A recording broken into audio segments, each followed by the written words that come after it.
वचन के साधनों की चर्चा चल रही है साधुजनों। अभिमानी शब्द कभी नहीं बोलना, कठोर शब्द कभी नहीं बोलना, कटु शब्द कभी नहीं बोलना, क्रोधी शब्द कभी नहीं। वाणी पर पूरा अंकुश होना चाहिए साधुजनों। साधना का एक महान अंग है ये, जप के माध्यम से हम वाणी को सुधारते हैं। जप इसीलिए करते हैं कि हमारी जीवा को जो गंदी गंदी गलत आदतें पड़ी हुई हैं, इसका स्वभाव बदले, इसकी आदतें बदले। निंदा न करे, चुगली न करे, अभिमानी ईर्ष्यालु शब्द न बोले, दूसरों के घर जलाने का काम न करे, फूट फैलाने वाले शब्द न बोले। बड़ी प्रवीण है ये सब कुछ करने में, करती है। दो दुकानदार हैं, एक की मिर्ची की दुकान है और बिल्कुल पड़ोस में दो एक दुकानें छोड़ के तो शहद बेचने वाले की दुकान है। शहद बेचने वाले की दुकान पर कोई इक्कड़ दुक्कड़ ग्राहक होंगे, लेकिन मिर्ची वाली दुकान पर बड़ी भारी भीड़ लगी रहती है। ग्राहक घूम फिर के उसी की दुकान पर जाते हैं। शहद बेचने वाले की दुकान पर बहुत कोई जाता है। आज इस दुकानदार ने किसी ग्राहक से पूछा, भाई मेरी समझ में नहीं आता क्या कारण होगा, क्यों उसकी दुकान पर ग्राहक की ग्राहक भीड़ लगी रहती है, हालांकि वह मिर्ची बेचने वाला है। मैं तो मीठी चीज शहद बेचने वाला हूं, मेरे पास कोई इक्कड़ दुक्कड़ ग्राहक आता है। ग्राहक कहता है, लाला ऐसा लगता है मिर्ची बेचने वाला मिर्ची में शहद घोल के तो बेचता है। उसकी वाणी बड़ी मधुर है, उसकी वाणी बहुत मीठी है और उसी वाणी के प्रताप से, प्रभाव से उसकी मिर्ची की सेल इस प्रकार की है। लगता है तू शहद भी बेचता है पर मिर्ची डाल के बेचता है, इसलिए तेरी दुकान पर शहद खरीदने के लिए कोई ग्राहक नहीं आता। कितनी महत्वपूर्ण बातें हैं साधुजनों। अपनी वाणी पर पूरा संयम होना चाहिए। संत महात्मा यहां तक कहते हैं, वाणी से व्यक्ति के वास्तविक व्यक्तित्व की पहचान होती है। ऐसा होता होगा तो ही संतों महात्माओं ने इस प्रकार का कहा है।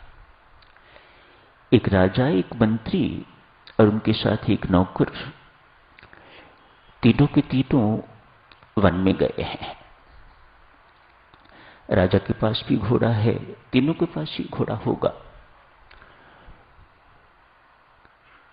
जंगल में पहुंच के राजा जंगल के मनोरम दृश्य देख के खुश हो गया है, बहुत अच्छा लगा उसे।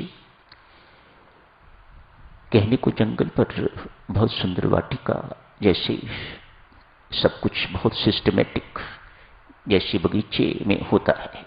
जंगल तो जंगल ही होता है, जंगली जंगल जंगली, लेकिन बगीचा तो जंगली नहीं होता। बगीचा तो बहुत सिस्टमेटिक होता है। कहीं कहीं लाइट लगी हुई होती है, एक ही तरह के पेड़ होते हैं, एक ही तरह के फूल होते हैं, बड़े कतारों में होते हैं, इत्यादि इत्यादि। ऐसा ही वह जंगल था। राजा उसे देख के तो खुश से गए हैं। दूर एक सुंदर हिरण पर नजर पड़ी। राजा उसे पकड़ने के लिए दौड़ पड़े। घोड़े पर थे, खूब तेज घोड़ा दौड़ाया, लेकिन हिरण भी कोई कम दौड़ने वाला नहीं था, उसकी स्पीड भी बहुत अच्छी थी। दूर राजा को कहीं ले गया। हिरण पकड़ा भी नहीं गया, लेकिन राजा दूर चला गया है। इधर मंत्री एवं नौकर दोनों इंतजार कर रहे हैं राजा साहब की। जब लौटने में देरी लगी तो मंत्री महोदय ने कहा, नौकर से जाओ राजा साहब को ढूंढो। निकल पड़ा है। दूर जाके एक कुटिया आती है, कुटिया देखता है, उसके बाहर एक दृष्टिहीन महात्मा बैठे हुए हैं। ये नौकर जाके उन्हें कहता है, अरे वंदे, इधर से कोई घोड़े वाला निकल के तो नहीं गया? क्या तूने देखा है इधर से किसी को? प्रश्न ही कैसा था। एक नेत्रहीन व्यक्ति, एक दृष्टिहीन व्यक्ति क्या देखेगा? प्रश्न गलत है उसका। कहा, मुझे पता नहीं, मुझे माफ करें, मुझे पता नहीं। नौकर को भी लौटने में देरी हो गई तो मंत्री खुद निकल पड़े हैं ढूंढने के लिए। अब नौकर को भी ढूंढना है और राजा साहब को भी ढूंढना है। मंत्री साहब भी उसी कुटिया के सामने पहुंचे हैं। उनसे कहते हैं, ओ साधु, क्या इधर से कोई व्यक्ति निकले हैं? हाथ जोड़ के कहता है, मंत्री महोदय, आपका नौकर आया था, इसके अलावा मुझे और कोई पता नहीं। थोड़ी देर के बाद उसी कुटिया के आगे राजा स्वयं आए हैं। आके हाथ जोड़ के कहते हैं, साधु बाबा, चरणों में प्रणाम स्वीकार करें। कोई मुझे खोजते खोजते कोई व्यक्ति इधर से निकले तो नहीं? हाँ राजा साहब, सबसे पहले आपका नौकर आया था, उसके बाद फिर आपके मंत्री महोदय आए थे, अब आप स्वयं पधारे हैं।